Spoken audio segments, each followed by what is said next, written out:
RWBY Volume 6, Episode 6, Alone in the Woods. So this is definitely an interesting episode, but before I get to the review for this actual episode, which is also playing, so you'll notice like lights are flashing and stuff, the episode's playing right now.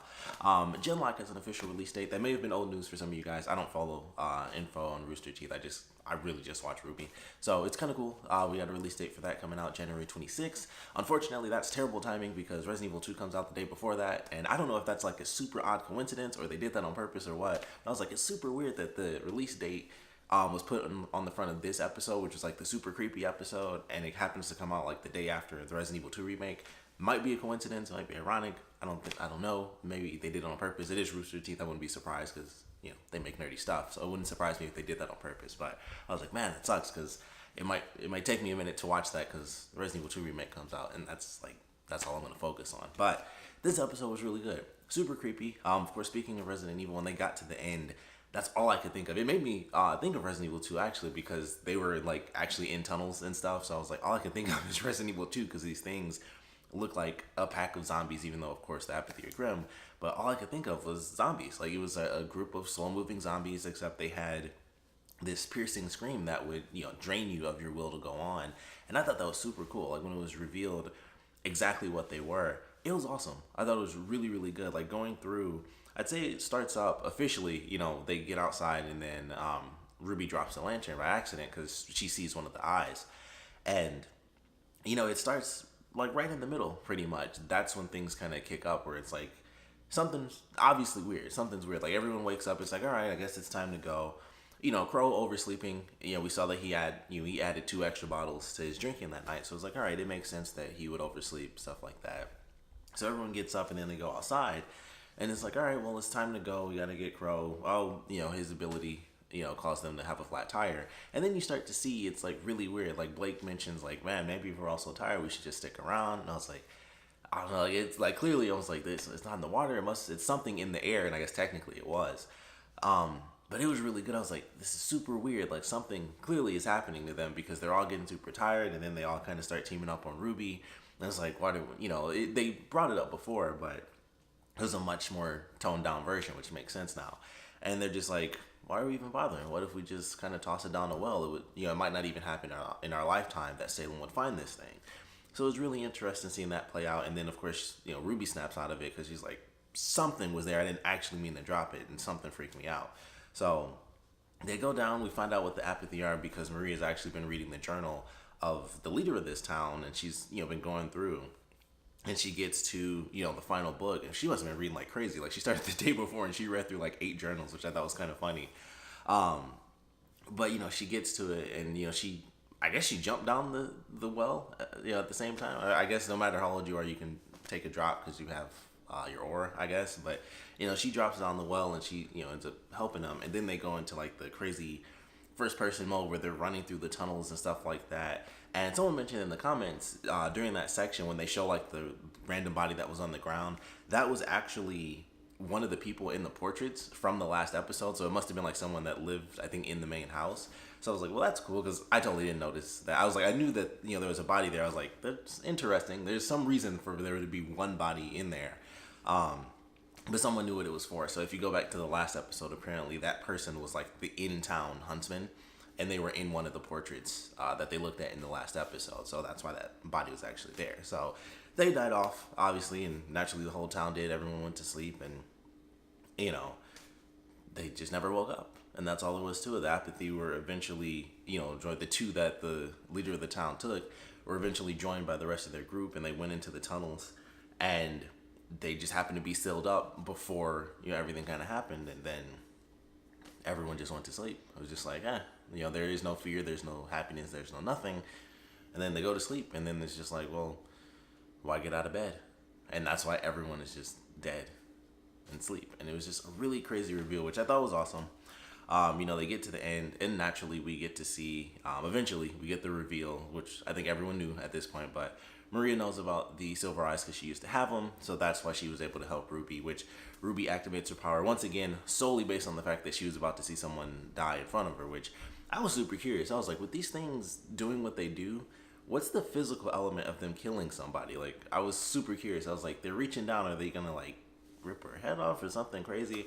But, of course, we don't get to see that, but I love that scene because Blake was, she was just still, like her eyes were like wide open, and she was just like, it's fine, and she was just like a lifeless doll, and she was there, and she like was kind of moving her hand when Ruby was trying to reach out to her, but she couldn't do anything outside of that. And I was like, that sense of like being frozen in place, that panic, I thought was conveyed really well. So I love that scene. And then of course Ruby, hits him with a flash. Maria's like, all right, well, what the heck was that? She realizes what's happening. We see from her perspective, that's why she never knew that Ruby had silver eyes, because everything's kind of, instead of grayed out, it's like blued out. But I thought that was cool, and she helps Ruby kind of get through that. A great question that someone put in the comments after I saw the episode. They were like, okay, well, if she didn't know that Ruby had silver eyes, what the heck was she doing on the train? Like, why did she stay behind? So that's a huge question now, because it was like, okay, maybe she did know something. Maybe there was, like there was a part of that element where it was like she kind of saw Ruby. They could just throw it in later, like, oh, I ran past her at one point or whatever. But now it's a huge question. It's like, well, what is the deal? Why did she stay behind? And they do mention the fact that she knows a lot about Grimm. Like, they'd never even heard of the apathy before. And I don't know if Crow had, because he seemed like he was freaked out. And it was the end of the episode, so they didn't have a lot of time to reference whether or not he even knew what those things were. But she knew a lot about them. Obviously, she used to have silver eyes, so there's a decent element of curiosity there. Like, did she notice something? Neighbors. Did she notice, like, the lantern, maybe? Because Oscar/Ozpin, they were, kind of walking around. So it does make me wonder why she ended up staying on the train now, because I was like, oh, well, if she knew, the whole thing with the silver eyes, maybe that'll just naturally come up later after they survive. But that was why she stuck around. And I was like, why did she stick around? That's a weird thing. She just did it just because. So hopefully we'll get that answer. I'm sure we will. But definitely a fun episode. I was rewatching the opening just to see, what was going on. Of course, this was, unless I'm mistaken, this is the last thing in the opening that's been revealed. The only other possible thing is the scene where Jean pushes Oscar/Ozpin against the wall. So that could be coming up later, or that could be a reference to when they were on the train. And like, I think Jean was the first one to ask, like, why didn't you tell us that stuff before? It may have been Yang, actually. But I think that's the last scene.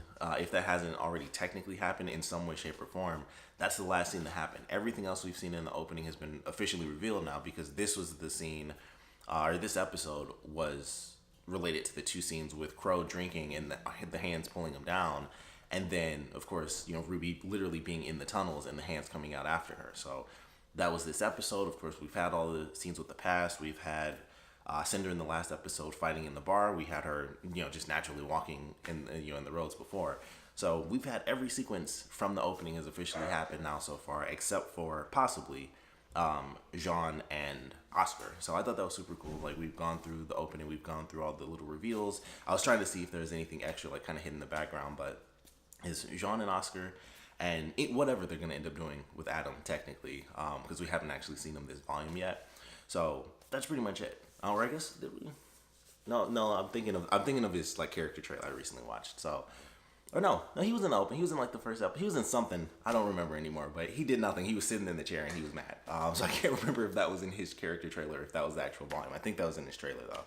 But so far, we haven't had anything from him, and we've at least seen, the villain characters. They haven't done much yet, but we've seen them. So, no, it doesn't seem like there's too many clues as to what will or will not happen with them based on, admittedly, any sort of movements or anything like that. So it's like, they're just going to be in the volume, and we'll see what happens when it happens. But this was officially the last episode where, like, it was clear, in the opening, like, something big is happening, and this was that moment. But really enjoyed it. I don't know what they're doing with Crow. I think we are currently witnessing his, like, full-on identity crisis, because he has no idea what to do with himself anymore. Like, him not having this goal, it affects, it affects the kids, of course, but for him, it was, a giant chunk of his life. It's been, like, their lives for a couple years, but it's been his life for decades. And it was like, I did this, and this. I lost people this way and that way. And now it all seems moot. So he's going through a full-on identity crisis. He's drinking up a storm, and I kind of like that element. And I think it starts to lean into some of the stuff we see, once again in the trailer, where they kind of pair off the girls, and is Ruby and Weiss, because Weiss knows what it's like to have a family member that drinks because of her mother, which I thought was cool. And that's, you might not have randomly noticed this, but that's why I have Weiss in, like, her old costume on my little pillow here, because I think there was a scene at the very end, when she's throwing the bottles and stuff, is for like a split second they play music, and when I first watched it, I was like, I don't know. I knew there was something there, but I couldn't really comprehend what it was. And I actually read a comment, and they mentioned that, Weiss's mother drinking. I was like, oh, that's why that was such a big scene. It wasn't her just like kind of making a stand. It was kind of this weird thing where it was her, using alcohol to, kind of destroy this evil that they had. And that thing, especially considering she's going home, is like this weird connection where it's like, this is a thing that's connected to my mother, and that's kind of where we're headed, is her going back home. So I was like, oh, that's a cool little thing, because I didn't get it at first. I was like, I know that that's special in some way, but I just can't really comprehend why, because it was like, she sees the apathy burning, and then, like I said, for that split second, they play her music. So I was like, don't know what that is, but I know it's something. There's always something with it, but I thought that was pretty cool. So I like that scene. And of course, they all escape eventually. They escape at the end of the episode, and that's when Maria, they do the obvious bombshell. It's like, yeah, it had silver eyes. End of episode. So naturally, we have to wait till next week to see what happens there. With them traveling, I do hope that we officially get to see them team up again with the rest of Team Juniper, because I feel like this is kind of the perfect way to do it. They got the motorcycle. They could just do a bit of a skip as far as time, or maybe they could have them meet in the middle. I think I mentioned that before, where they could have, Jean and the rest of the team, they already made it. They helped everybody get protected, and they're good at the station. And then they leave to find the rest of the friends. So they could end up meeting in the middle, and then I guess they would just go back to the station. I don't know. Maybe just skip to them getting to the station, I guess. But either way, I hope we get to see them in the next episode. I feel like we're going to go back to some of the villains as well, but I really hope we get to see what's going on with Jean, Ren, and Nora, because we haven't seen them since the premiere. It's been a minute. So definitely want to see them come back in the next episode and have all the journey, so far explained to them.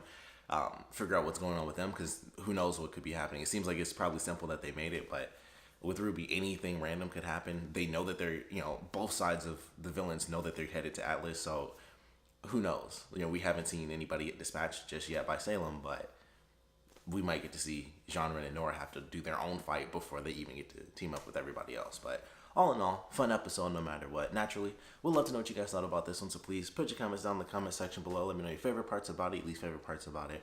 And of course, going forward with Maria officially revealing that she had silver eyes, which I think we all guessed, especially because it was the most obvious thing in the opening. What's her story? What do you think her story is? Somebody made a hilarious comment, which I will be honest, I actually thought it because I'm a huge nerd. I was like, she lost her eyes and she got robot eyes. Maybe, I was thinking like Naruto stuff. They just plucked them right out, because that's a big thing in Naruto. People just be taking eyes. So that's what I thought, like she got Uchiha and somebody just took her eyes out. So I'm curious what the story is behind that, but I would love to know if you guys have any predictions as to how she lost her eyes. Is it, actually that would be like Naruto. If they use their eyes too much, they lose them. That would actually be from Naruto. So maybe they won't do that. Maybe they know that. But I would love to know your predictions as to how she lost her eyes, what extra information you think we might get from her character, and stuff like that. So please put your comments down in the comment section below. And of course, thanks for watching.